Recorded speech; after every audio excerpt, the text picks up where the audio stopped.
Welcome to your daily writing habit, episode number 87. If you are writing a book, or if you're thinking about writing a book, or maybe you've already started writing a book but are having trouble finishing it, you are in the right place. I'm your host, Christine Whitmarsh. If you're looking for me online, you can search Christine Ink, I-N-K, like the stuff you write with. Every day, I am sharing with you the writing habits I've picked up over my 18 years as a ghostwriter, book coach, and author.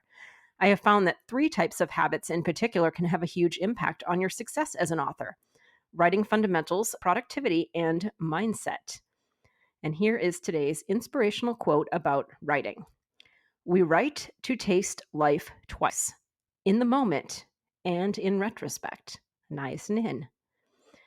All right. Well, today we are on the last part of a series I've done over the last few episodes, so episodes 84 through 87, on how not to solicit book feedback, even from the most well-meaning, well-intentioned loved ones and friends and family and other people who really honestly probably do or believe they do care about your best interests. But here's how to not solicit book feedback from them.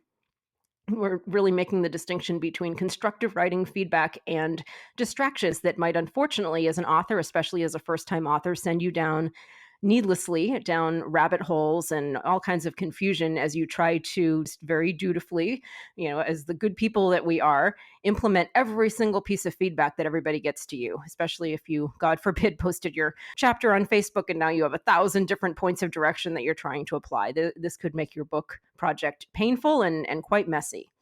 So we're up to my fourth reason for not doing that. Again, episodes 84 through 87 to hear all four. And we're going to talk about the peanut gallery today. Like I said, bad feedback can equal noisy peanut gallery distraction.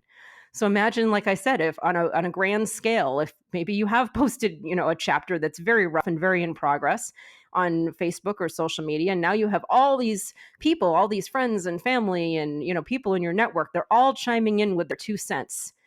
And it can turn into just a veritable peanut gallery of public opinion on your future book. And the key word there is future. And people are used to giving feedback and having opinions on books that are already done, like New York Times bestselling books.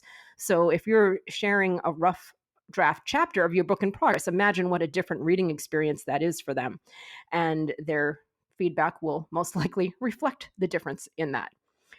And I've actually seen this happen on social media, an author inadvertently turning their book into a chaos of constant rewrites in all different directions, leaving their heads spinning as they try to remember what they wanted to write a book about in the first place and why, because of all this feedback they're getting. To clarify, I'm not talking about asking for people to vote on smaller things like title and cover and marketing messaging and all those other things that, once you get closer to the launch of your book, you'll definitely want feedback on that, especially cover. I see that all the time on social media. Do you like this cover, this cover, this cover, this cover? Totally fine.